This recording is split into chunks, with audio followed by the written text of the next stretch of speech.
Bom dia a todos. Todos me escutam? Bom, eu vou dar início, então, à apresentação. Eu inicio agradecendo o Sr. Susquem, especialmente a professora Lúcia Mascaro, que fez o convite. É um prazer imenso estar aqui, né, e poder ter esse espaço para falar um pouquinho daquilo que a gente faz e daquilo que a gente gosta de fazer, né. Agradeço a presença também de todos do público. Para aqueles que não me conhecem, eu sou a Sandra Cruz, sou professora do Departamento de Química na Universidade Federal de São Carlos, coordeno o Laboratório de Polímeros e sou membro do Centro de Desenvolvimento de Materiais Funcionais. E hoje eu vou trazer um pouquinho sobre essa temática que é tão importante nos dias de hoje, que é a reciclagem de materiais poliméricos. Okay? Falar um pouquinho dos desafios, né, e também de possíveis soluções, apresentando alguns dos trabalhos que a gente vem desenvolvendo no grupo. Bom, quando a gente fala de polímeros, né, os polímeros, eles muitas vezes, eles causam um sentimento dúbio para nós, né? Ao mesmo tempo que eles aparecem como materiais extremamente necessários, então a gente observa isso principalmente agora, né, em tempos de pandemia, em que o uso de máscaras, sejam elas descartáveis ou reutilizáveis, elas são extremamente necessárias. Quando a gente observa uma UTI, né, em que eu tenho desde equipamentos feitos dos mais diversos tipos de polímeros até os EPIs, né, que são basicamente materiais poliméricos, né, os materiais descartáveis que aparecem aí, ressurgem como algo muito importante para a saúde pública. Então, ao mesmo tempo que a gente observa essa utilidade e tem certeza dessa utilidade, também, por outro lado, eles aparecem como os grandes vilões da natureza, né? Poluindo rio, mares, prejudicando a fauna e flora marinha, sendo descartados de maneira, muitas vezes, totalmente inadequada. E é um pouquinho dessa contradição que eu vou abordar na palestra de hoje. A gente vê que os materiais eles são tão importantes no nosso dia a dia, né, que as eras elas são marcadas pelo nome dos materiais. Então, a gente teve a era do bronze, a era do ferro, e agora alguns especialistas eles dizem que a gente chegou na era do plástico, ou a era dos materiais poliméricos, né?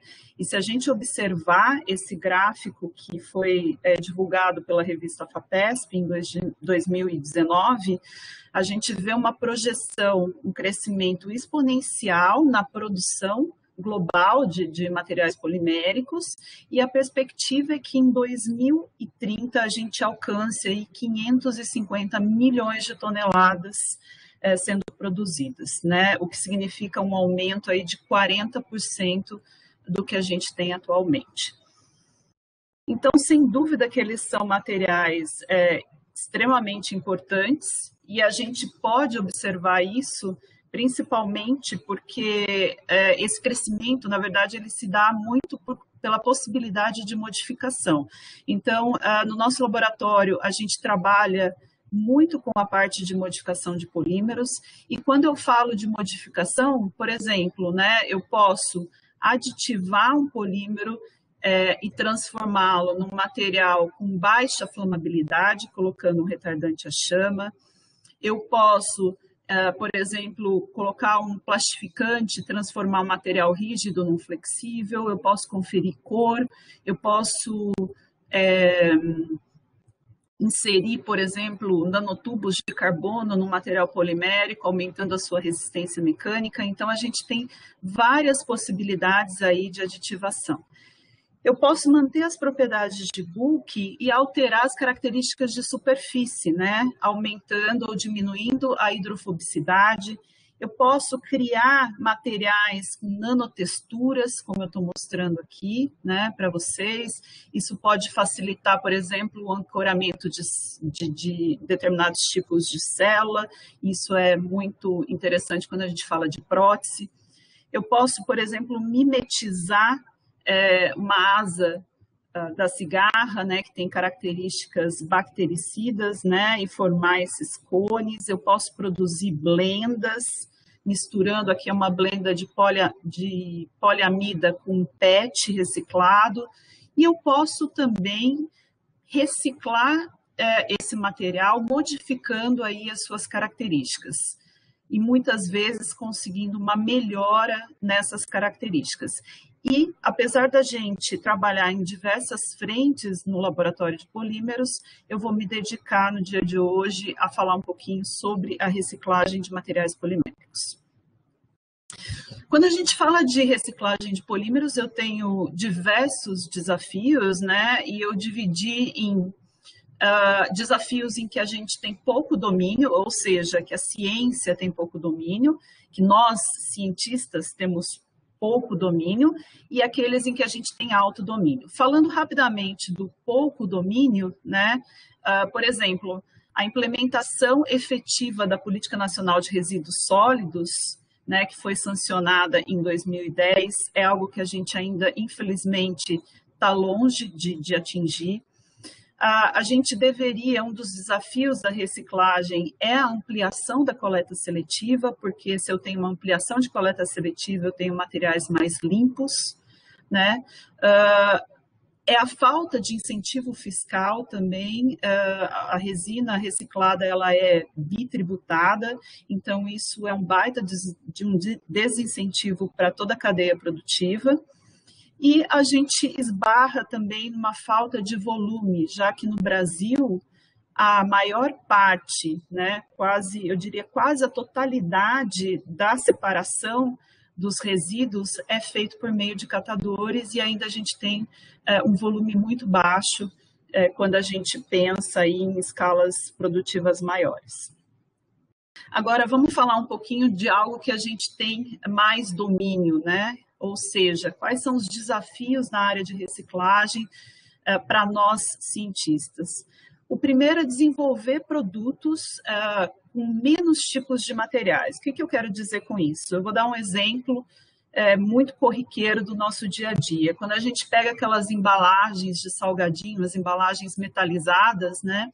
A gente tem ali fora a parte metalizada, eu tenho diversos tipos de polímeros, às vezes 4, 5, até 6 camadas, com uma espessura muito fina. Isso dificulta muito o processo de reciclagem. Então, se a gente conseguir desenvolver materiais que tenham as mesmas características usando um tipo só de material polimérico, isso seria muito, muito bom.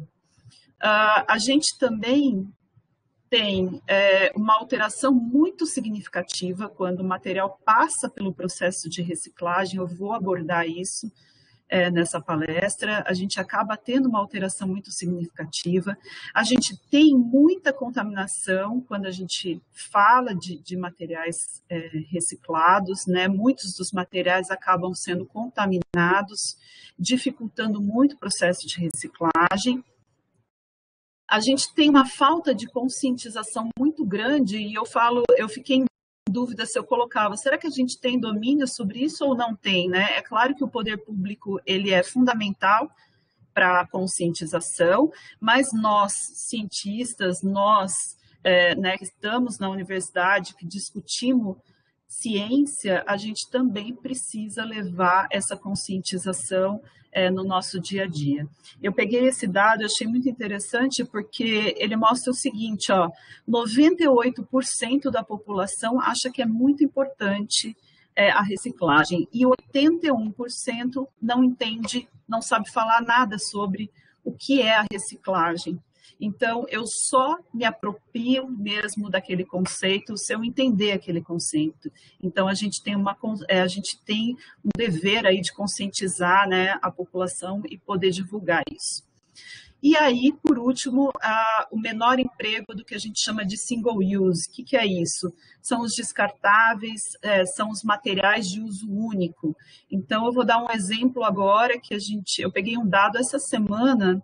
Eu fiquei extremamente assustada com esse dado, porque a gente está usando diariamente 3 milhões de máscaras, 3 milhões de máscaras são descartadas diariamente no mundo, né? Então, isso é realmente um problema e ao final da apresentação a gente vai falar um pouquinho desse impacto, né? Então, se a gente também conseguir trabalhar em maneiras, em materiais que sejam, por exemplo, que tenham características antivirais, que tenham características antibactericidas, a gente consegue reduzir o emprego do que a gente chama de single use. Bom, eu começo então, né, como eu havia comentado, o processo de reciclagem ele leva a uma alteração significativa nas propriedades do meu material e especialmente numa característica que é fundamental quando a gente fala de materiais poliméricos, que é a massa molar. A gente tem uma relação direta entre massa molar e propriedade. Se eu tenho um aumento de massa molar, eu resulto normalmente, com raras exceções, num aumento de propriedade. O que acontece é que o próprio processo de reciclagem, ele leva à redução dessa massa molar. Então, nesse trabalho, né, isso está mostrado aqui, a gente pegou um polímero, um dos mais consumidos, é um trabalho que foi publicado ano passado, um dos polímeros mais consumidos e, portanto, mais descartado, que é o PET, né, o politerefitalato de etileno. Passamos esse material para um processo de reciclagem. Obviamente, a gente teve um processo de cisão de cadeia e redução da massa molar. O que a gente fez nesse trabalho? A gente testou 4 moléculas diferentes. Então, uma molécula que é um antioxidante definido como antioxidante primário, que é um fenol estericamente impedido. Trabalhamos com um desativador de metal que quela metais, e os metais são grandes inimigos do processo de reciclagem. Trabalhamos com uma molécula que atua como antihidrólise e trabalhamos com 2 moléculas, uma que tem a função de se ligar a radicais livres e a outra que tem a função de decompor hidroperóxidos. Cada uma dessas moléculas atua num processo de degradação diferente para esse único polímero. Qual foi a nossa medida-resposta? A massa molar.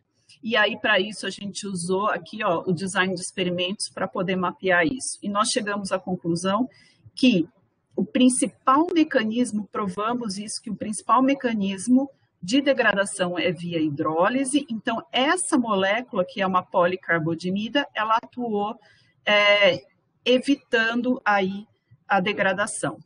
E um outro dado adicional desse trabalho, né, eu tenho aqui um gráfico de massa molar em função do teor de policarbodimida. Além de ela evitar a degradação, essa molécula também atuou como um extensor de cadeia, então a gente aumentou, e esse é um aumento muito significativo quando a gente fala de materiais poliméricos, aumentou significativamente aí a massa molar. Por que isso é tão importante, não só cientificamente, mas também tecnologicamente, e isso resultou até numa patente, né? Porque a hora que eu aumento essa massa molar, eu consigo pegar esse polímero reciclado e destiná-lo a diferentes segmentos de mercado, fibras, embalagens, alguns componentes de placas solares e indústria automobilística. Então, a gente conseguiu modular a massa molar a partir do teor de aditivo e indicar esse material para diferentes segmentos de mercado. Um outro trabalho que também atua na modificação desses polímeros, né, reciclados, foi a produção de blendas. Esse foi um trabalho de 5 anos, né, um trabalho financiado pela Braskem, que é uma petroquímica. O primeiro material que a gente focou foi o polipropileno reciclado e confeccionamos blendas misturando aí o polipropileno reciclado com resíduo de pneu desvulcanizado. Por que a gente escolheu esse sistema, né? Primeiro porque o polipropileno reciclado, que é um dos carros-chefes da Braskem, né, que está no portfólio deles, ele é um dos polímeros mais consumidos no mundo e, ao mesmo tempo, se ele é muito consumido, ele também é muito descartado, né? Quando eu reciclo o polipropileno, eu tenho uma degradação via cisão de cadeia e redução de massa molar, e isso tem um impacto muito negativo na resistência, numa propriedade que é fundamental para esse polímero, que é a resistência ao impacto. Então, a resistência ao impacto, ela cai muito com o processo de reciclagem. Qual é o problema disso? O problema disso cai no que eu falei no slide anterior. A gente limita a aplicabilidade e não agrega valor a este material reciclado. Então, qual foi a hipótese desse projeto, né? De um lado eu tenho polipropileno reciclado e de outro eu tenho muito resíduo aí que vem dos pneus que a gente chama de inservíveis, né?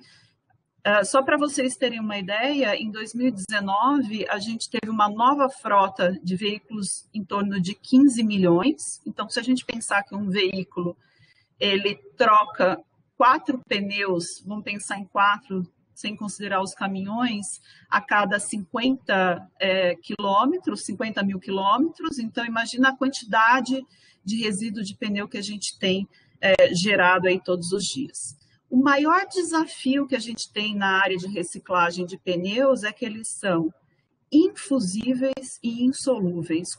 O que significa infusível? Eu não consigo fundir este material. E para que eu possa reciclá-lo de maneira adequada, eu tenho que fundi-lo. Por que a gente não funde? Porque os pneus, as borrachas em geral, eles têm estrutura reticulada, com cadeias polissulfídicas, né, com ligações polissulfídicas. E eu preciso de muita energia para quebrar essas ligações e acabo quebrando a cadeia principal do material.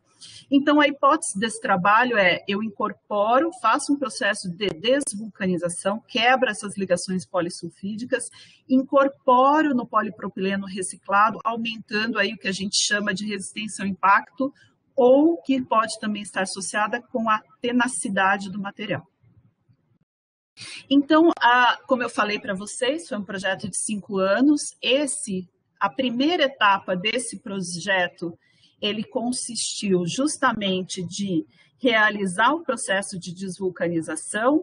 Então, aqui eu tenho as cadeias de borracha ligadas por ligações primárias, que são os crosslinks, que normalmente são ligações polissulfídicas, e o intuito dessa desvulcanização que a gente fez usando a técnica de micro-ondas foi justamente quebrar essas ligações, quebrando um pouco a cadeia principal.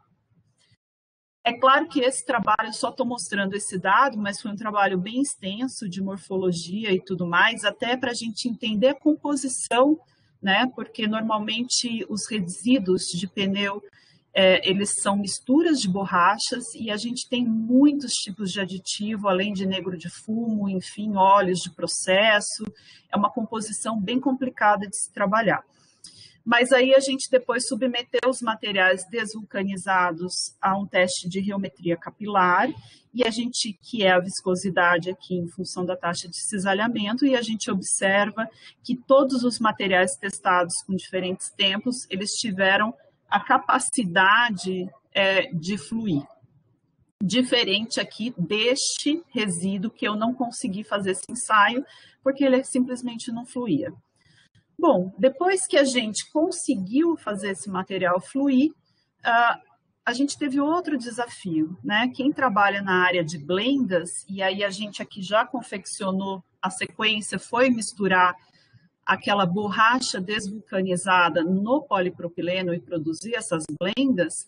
Quem trabalha na área de blendas sabe que um dos fatores determinantes das blendas é que eu tenha uma fase dispersa com a menor granulometria possível. Ou seja, quanto menor a minha fase dispersa na matriz de polipropileno, melhores serão as minhas propriedades. Então, a gente trabalhou também extensivamente para chegar numa morfologia adequada, e neste trabalho nós analisamos por 2 técnicas, né, essa morfologia, uma técnica 2D, que na verdade nada mais é do que uma microscopia eletrônica de varredura, e uma técnica 3D que a gente fez por microtomografia lá no CNPEM.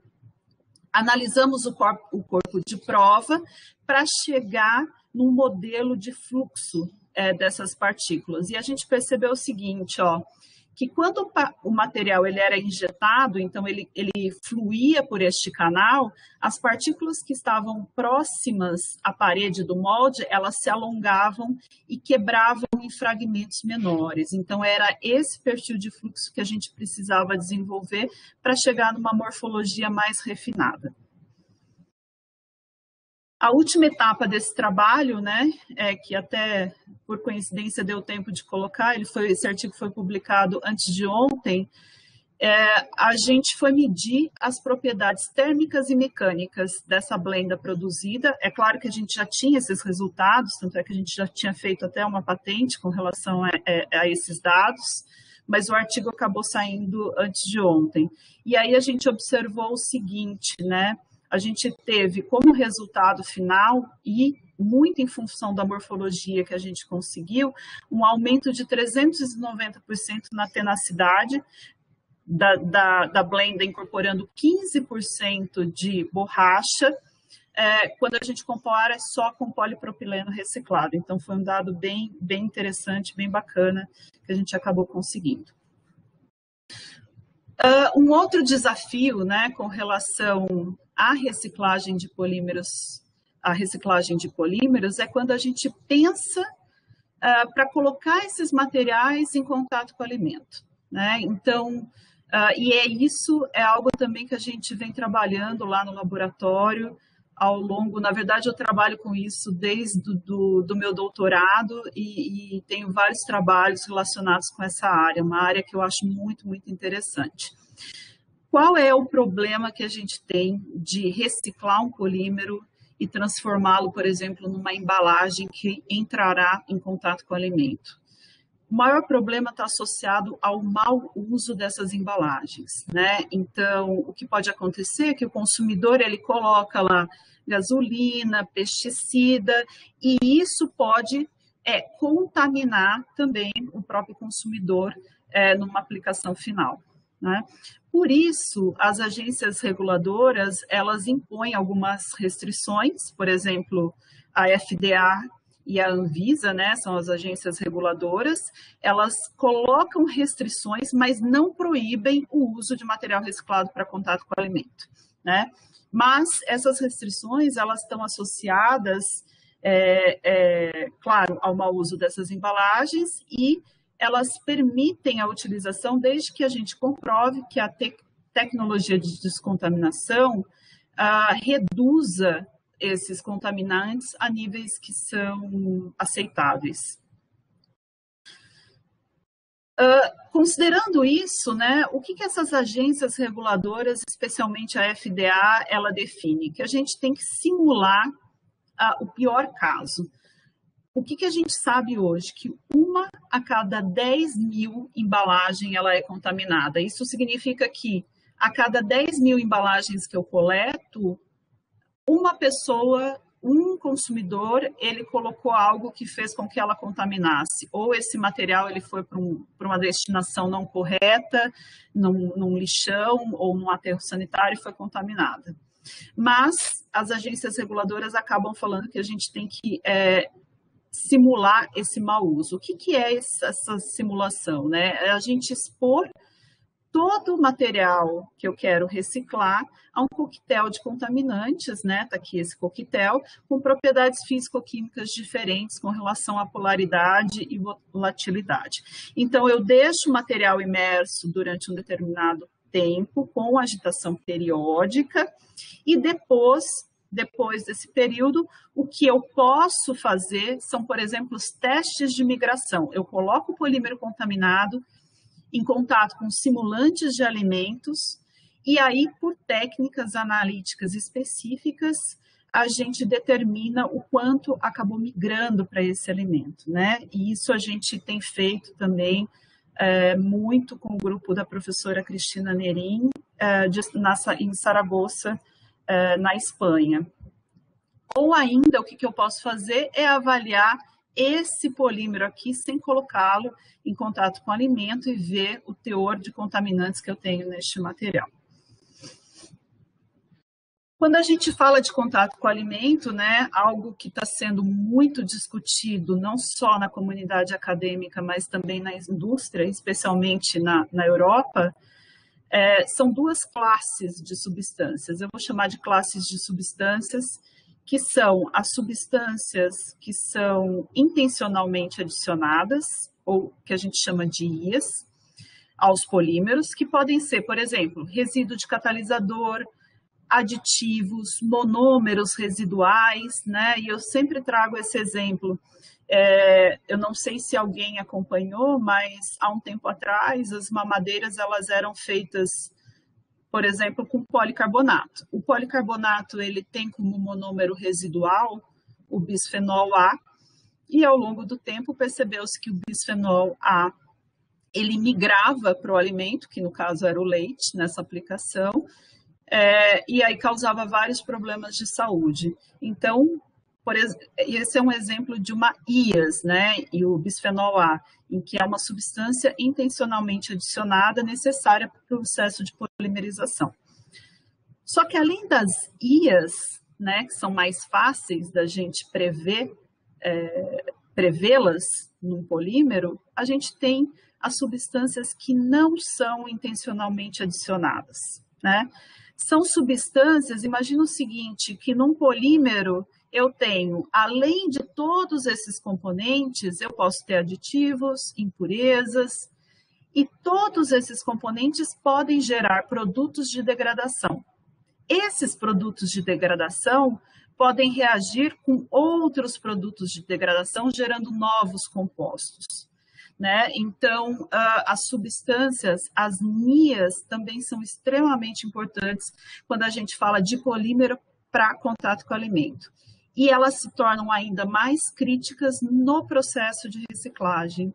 Por que o processo de reciclagem deixa esse tipo de substância mais crítico? Porque nesse processo eu tenho cisalhamento, eu tenho altas temperaturas, eu posso ter radiação, tudo isso em conjunto ou isoladamente pode gerar ainda mais produtos de degradação. E foi isso que a gente avaliou num trabalho recente, né? Também com o grupo da professora Cristina Nerim. Então, neste trabalho, nós pegamos 6 tipos de polipropilenos, desde o material puro até o material contaminado e reciclado. Traçamos aí, né, investigamos o perfil de voláteis e também compostos odoríferos, mas eu vou focar nesse perfil de voláteis, né, que foi um trabalho bem extenso.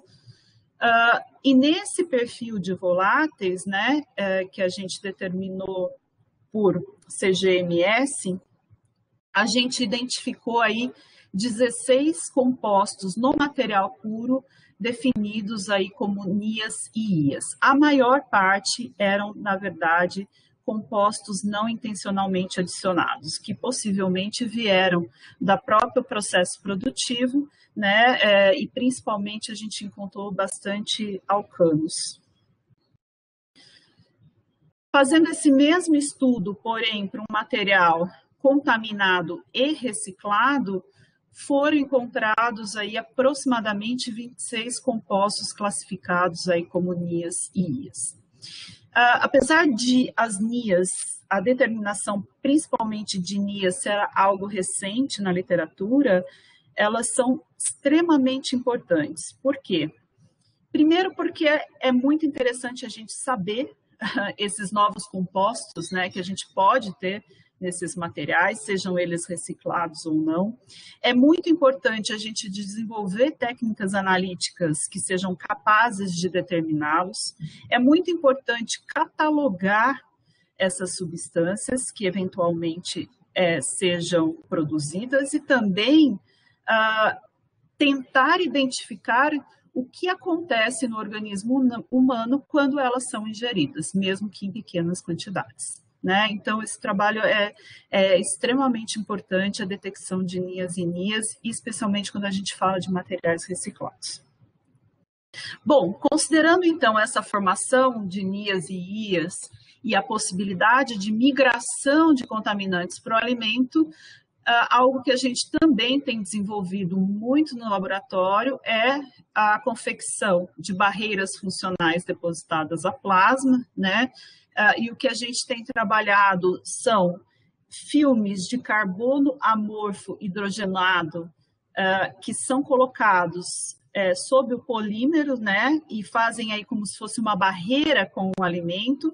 Esses filmes de carbono, eles são muito interessantes porque eu consigo, através da técnica de deposição, dos parâmetros de deposição a plasma, modular as propriedades. Isso significa que eu posso produzir um filme chamado DLC, que é o Diamond-like, ou um filme PLC, que é o Polymer-like. Então, eu posso ir desde uma propriedade mais parecida com o diamante até de um material extremamente flexível, como os materiais poliméricos, mudando principalmente o tipo de hibridização que eu vou formar.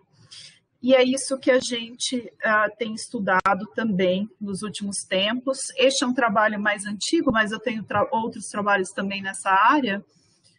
Esse trabalho, na verdade, a gente produziu filmes PLC e DLC, analisamos a migração desses contaminantes para dois tipos de simulantes de alimento, o etanol e o ácido acético, e o que a gente observa, né, esses são os materiais contaminados, a gente observa que com a barreira funcional eu tenho uma redução significativa aí nesses contaminantes, e dependendo do tipo de contaminante, em concentrações até abaixo do limite de detecção. O que a gente fez nesse trabalho é correlacionar a migração de contaminantes com a morfologia dos filmes formados, e um dos problemas, um dos desafios, né, eu falo que a gente não tem problema, a gente tem desafio, é a gente conseguir produzir filmes com baixa tensão superficial e com baixa, fazer com que esses filmes descolem pouco. Então, a gente observa aqui, ó, que eu tenho um descolamento na superfície desses filmes e isso pode resultar num aumento do processo de contaminação. O desafio agora é qual?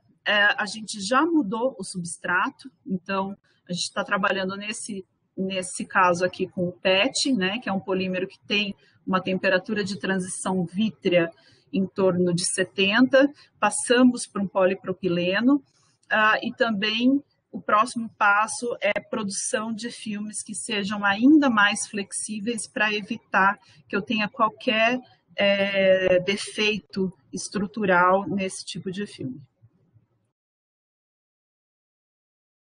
O último trabalho que eu vou mostrar para vocês, né, também que está associado com o processo de reciclagem e a descontaminação, então redução do que a gente chama de NIAS e IAS, empregar no processo produtivo do material reciclado, e esses são equipamentos que a própria indústria usa, então a gente usou os mesmos equipamentos que a indústria utiliza para reciclagem, que é a extrusora monorrosca, usamos uma extrusora dupla rosca com degasagem forçada e usamos um tipo de processo que é muito pouco conhecido na academia, mas muito empregado na indústria, que é a extrusora cascata. Então, o material ele passa por essa extrusora, ele é fundido, ele cai aqui numa outra extrusora.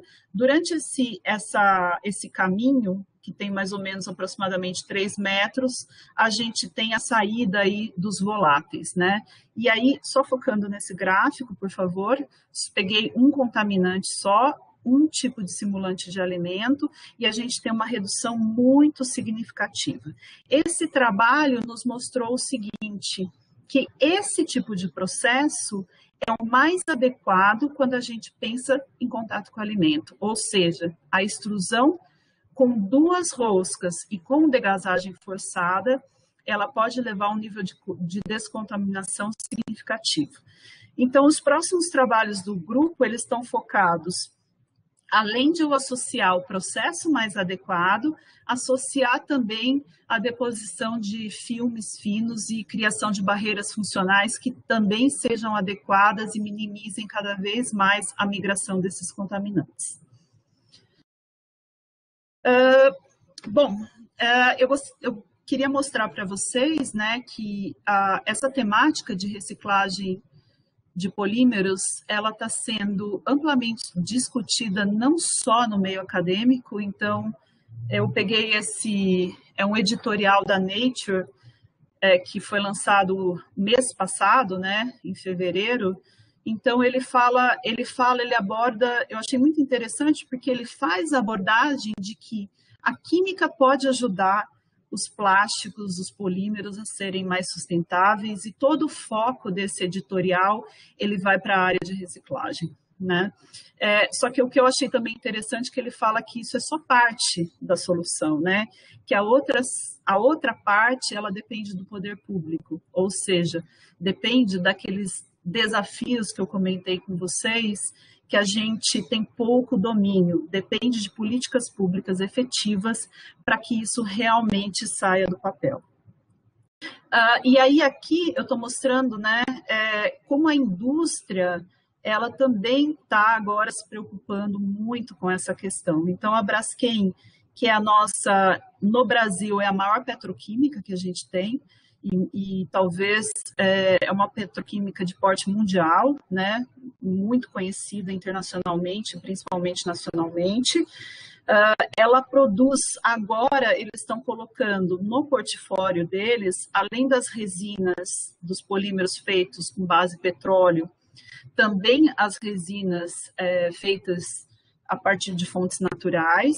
E este ano, eles estão implementando uma planta no interior de São Paulo para a produção de polímeros reciclados. Então, isso é muito interessante, porque isso dá uma valorização no material reciclado em toda a cadeia produtiva.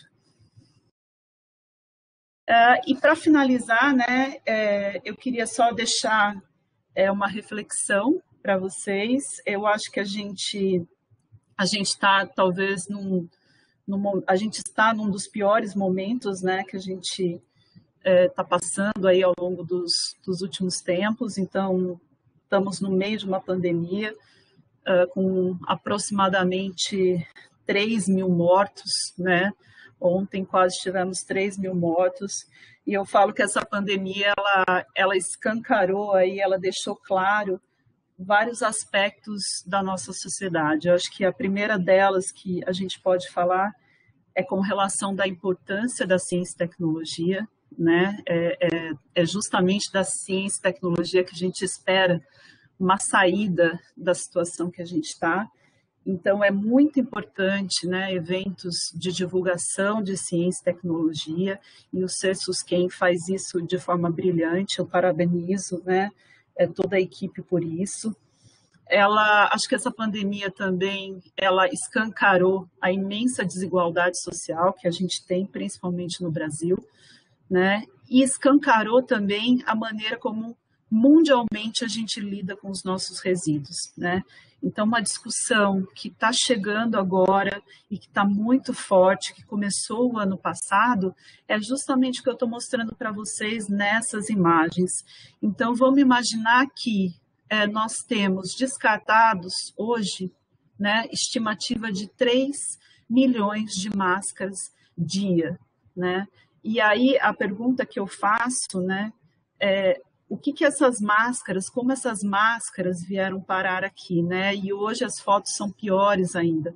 Então, a gente tem uma perspectiva de uma poluição ambiental pós-pandemia resultante dos materiais plásticos muito significativa. E a reflexão que eu deixo será que as máscaras são realmente o problema que a gente tem, ou a maneira como a gente descarta acaba sendo de forma totalmente inadequada?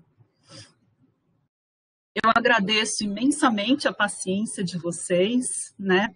Agradeço todas as agências financiadoras, FAPESP, CNPq, ao CESUSQUEM pelo convite, ao CNP CNPEM, que tem nos apoiado muito com os laboratórios, a UFSCar, programa de pós-graduação em Química, o Departamento de Química, e a esse time maravilhoso que faz com que eu possa estar aqui apresentando esses resultados.